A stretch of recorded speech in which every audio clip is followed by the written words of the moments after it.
नमस्कार दोस्तों, स्वागत है आप सभी का हमारे और आपके YouTube चैनल लैब पर। आज का ये वीडियो होने वाला है हर उस स्टूडेंट के लिए बहुत खास जिसका सपना है वर्दी। वो चाहता है कि वो इस जीवन में वर्दी पहने, अपने माँ बाप को, अपने पूरे खानदान को, अपने गांव को, अपने जिले को, जहां से वो आता है उसमें अपनी एक इज्जत बनाए, उन सारे लोगों को गर्व महसूस करवाए और एक सरकारी नौकरी वो भी यूनिफॉर्म वाली पाए। तो आज का ये वीडियो उन स्टूडेंट्स के लिए बहुत खास है क्योंकि आज हम बात करने वाले हैं एक ऐसी वैकेंसी के बारे में जिसमें आप लोगों को वर्दी वाली केंद्रीय सरकार की नौकरी मिलती है। सरकारी नौकरी तो सरकारी, केंद्र सरकार की नौकरी और वो भी वर्दी वाली। अलग ही रुतबा, अलग ही रौला। वाह भाई वाह, क्या बात है। तो बहुत सारे लोग हैं जिन्होंने हाल ही में अभी यूपी पुलिस कांस्टेबल का पेपर दिया। सपना सिर्फ एक, सरकारी नौकरी और वर्दी। किसी ना किसी कारण उन लोगों का पेपर उतना अच्छा नहीं हुआ, या कुछ लोग जिन्होंने पेपर अच्छा दिया लेकिन किसी कारण उनकी फिजिकल की तैयारी अभी इतनी नहीं है कि वो फिजिकल निकाल पाए। हर वो स्टूडेंट जो निराश होके बैठा है, हर वो व्यक्ति जो निराश होके बैठा है, ये सोच के अब क्या, अब तो मौका खत्म, अब तो मौका हाथ से चला गया। हर उस स्टूडेंट के लिए इंपॉर्टेंट है ये वीडियो, तो इस वीडियो को एंड तक जरूर देखिएगा क्योंकि आज हम बात करने वाले हैं एसएससी की एक ऐसी वैकेंसी के बारे में जो कि आपका ये अधूरा सपना पूरा कर सकती है। तो चलिए शुरू करते हैं। बात कर रहे हैं हम एसएससी जीडी 2027 के एग्जाम्स की। अब बहुत इधर उधर समय बर्बाद कर लिया, सीधा फोकस की बातें हम करेंगे। कहीं किसी और चैनल पे आपको जाना नहीं है क्योंकि इस चैनल पे आपसे सिर्फ बातें नहीं करी जाएंगी, आपको कराई जाएगी पूरी तैयारी, वो भी बेसिक से, और इस हिसाब से तैयारी करी जाएगी कि आप लोगों का एग्जाम क्वालिफाई हो। तो आज के इस वीडियो में हम बात करेंगे एसएससी जीडी 2027 में कब हमको फॉर्म देखने को मिल सकता है, कितने पद हो सकते हैं, क्या पाठ्यक्रम है, क्या योग्यता है और क्या एग्जाम का पैटर्न है, इसकी संपूर्ण जानकारी। तो एसएससी जीडी होता क्या है। अब एसएससी जीडी कांस्टेबल परीक्षा होती क्या है इसकी बात करते हैं। एसएससी यानी कि स्टाफ सिलेक्शन कमीशन हर साल एसएससी जीडी की परीक्षा करवाता है। हर साल एसएससी जीडी की परीक्षा होती है और ये परीक्षा में कौन कौन से पदों पर भर्ती होती है। इन परीक्षा में देश के अर्धसैनिक एवं सशस्त्र पुलिस बलों में कांस्टेबल, जनरल ड्यूटी और राइफलमैन जीडी की भर्ती होती है। हर साल लाखों की संख्या में अभ्यर्थी इसमें शामिल होते हैं।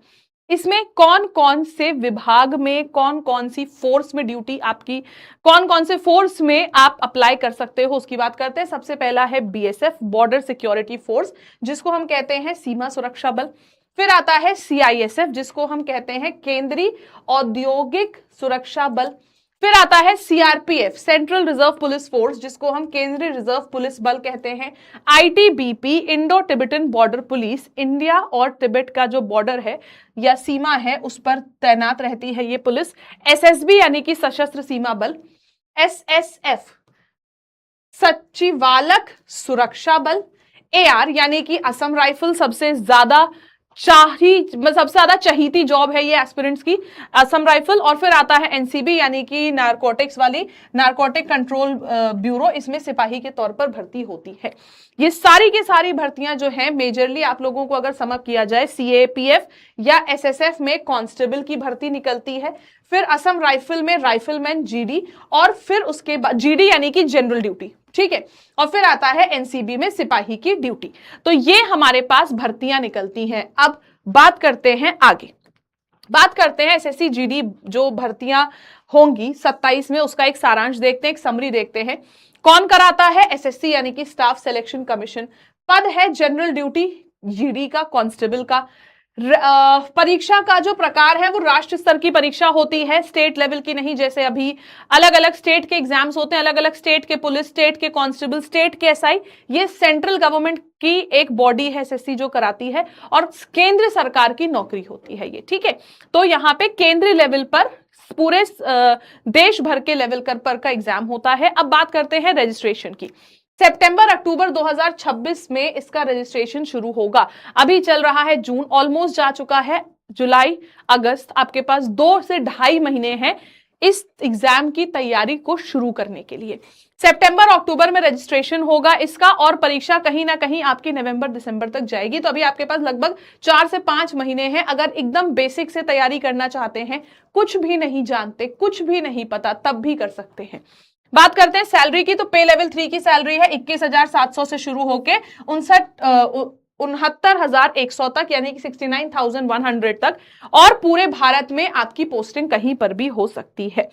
परीक्षा का चयन जो है वो क्या है, 4 कह सकते हो आप स्टेजेस में परीक्षा होती है।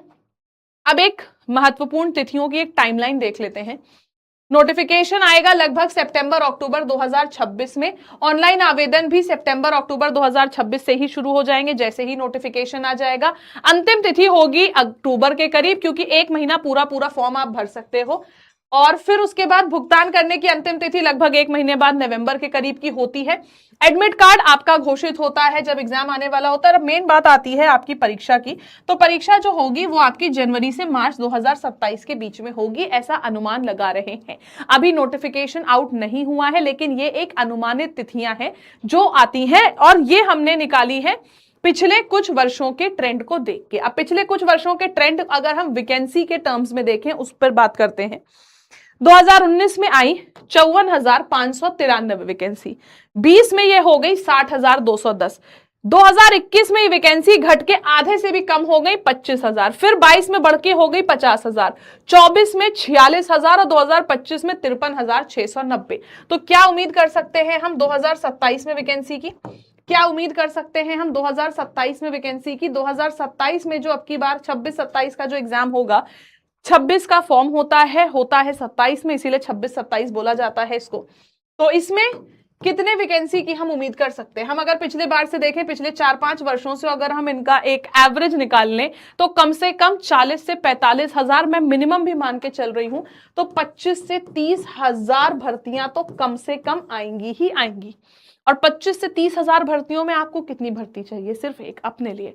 कौन सा पूरे खानदान को लेके जाना है ना? तो आपको चाहिए सिर्फ एक भर्ती, सिर्फ एक सीट, और उसी सीट पर आपको बैठने के लिए करनी है जी तोड़ मेहनत। ठीक है, बात करते हैं आवेदन कौन कौन कर सकता है।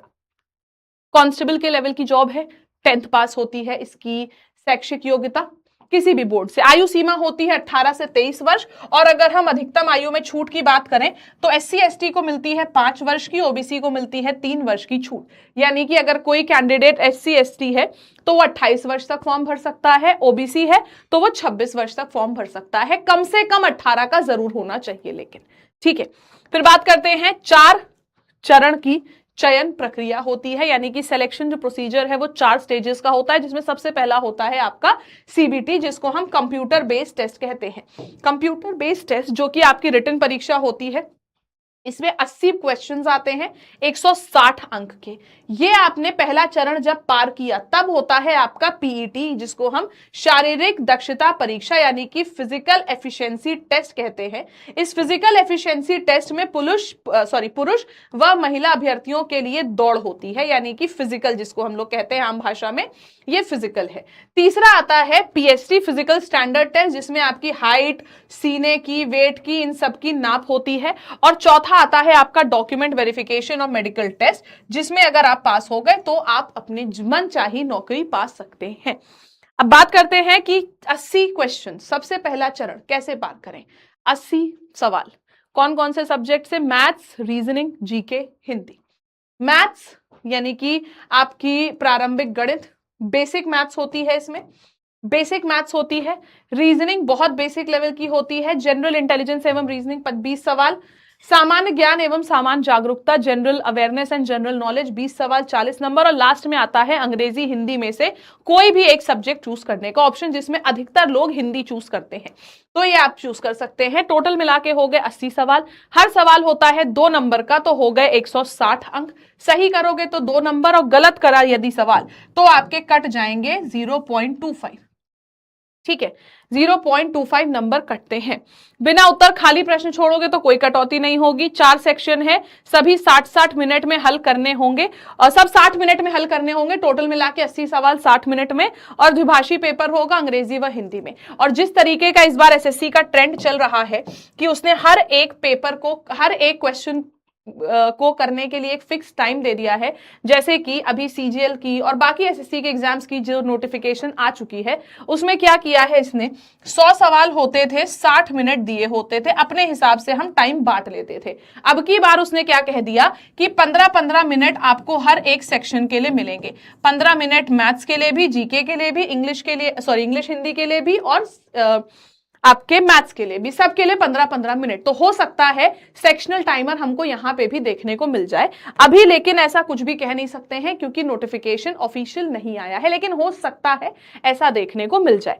फिर बात करते हैं हम पेट की, दौड़ की। अब बात करा पीईटी, जिसको हम फिजिकल एफिशिएंसी टेस्ट कहते हैं। दौड़ की अगर बात करी जाए, पुरुष और महिला के लिए अलग है। पुरुष में आपसे मांगा जाता है 5 किलोमीटर 24 मिनट, और अगर लद्दाख क्षेत्र के हैं तो 1.6 किलोमीटर 7 मिनट्स, ठीक है। फिर महिलाओं के लिए 1.6 किलोमीटर 8.5 मिनट में, और अगर लद्दाख क्षेत्र के हैं तो 800 मीटर 5 मिनट में। ये होती है दौड़ की शर्त। फिर आता है पीएसटी लंबाई। पुरुष में जनरल, एससी व ओबीसी के लिए 170 सेंटीमीटर, और एसटी यानी कि अनुसूचित जनजाति के लिए आपकी हाइट मांगी जाती है 162.5। महिलाओं के लिए जनरल, एससी, ओबीसी के लिए 157 सेंटीमीटर, और एसटी के लिए 150 सेंटीमीटर की हाइट चाहिए ही चाहिए होती है, कम से कम। फिर बात करते हैं अगर हम सैलरी स्ट्रक्चर की, तो सैलरी स्ट्रक्चर की बात करी जाए तो शुरुआती सैलरी होती है 23,527 रुपए मासिक। फिर जो आपकी बेसिक पे 21,700 से 69,1,000 के बीच में होती है, बढ़ बढ़ के आप वहां तक पहुंचते हैं। कुल मिला के अगर बात करी जाए, आपका बेसिक सैलरी इतने के बीच, ग्रेड पे 2,000, ट्रांसपोर्ट भत्ता आपको मिलता है 2170 से 6510 के बीच का, हाउस रेंट भत्ता मिलता है 10,850, महंगाई भत्ता डियरनेस अलाउंस आपको मिलता है इतना, सरकारी एनपीएस योगदान आपका इतना। कुल मिला के आपकी जो ग्रॉस सैलरी बनती है 41 से 45,000 के बीच में, जिसमें कटौती होती है 3500 रुपए की, तो लगभग आपकी 38 से 40 के बीच में सैलरी बनती है। 38,000 से 40,000 के बीच में आपकी सैलरी बनती है। इन हैंड सैलरी आपको प्रति माह कटौती के बाद इतनी मिलती है, ठीक है। फिर बात करते हैं हम एसएससी जीडी का जो रोड मैप है, इसमें आपको कंप्लीट चीजें, जो जो चीजें थी वो मैंने आपको बता दी। अब सबसे बड़ी बात आती है तैयारी कि मैम हम मैथ्स, रीजनिंग, जीके, हिंदी ये सब पढ़ते हैं, लेकिन एसएससी जीडी के लेवल की कहां से पढ़ें, तो उसका कंप्लीट सिलेबस का वीडियो भी मैं आप लोग के लिए लेके आना चाहती हूं, मैं प्लान कर रही हूं, लेकिन वो सिर्फ तब होगा अगर आप लोग कॉमेंट सेक्शन में मेंशन करोगे हाँ मैम हमें चाहिए एक ऐसा और वीडियो पसंद आया हो ये वाला, तो चैनल को पहली चीज तो सब्सक्राइब कर लो, नहीं तो भूल जाओगे बाद में, फिर खो जाता है, ढूंढते रह जाते हैं। दूसरी बात, अभी के अभी लाइक करो अगर पसंद आया है तो, कमेंट सेक्शन में जरूर लिखना हाँ मैम हमें इसकी तैयारी करने के लिए एक रणनीति, एक स्ट्रैटेजी वीडियो चाहिए, तो वो भी मैं आप लोगों के लिए लेके आऊंगी, ठीक है। उम्मीद करती हूं आपको पसंद आया होगा। मुलाकात करते हैं कल फिर से एक बार, तब तक के लिए bye bye everyone, take care, जय हिंद, जय भारत।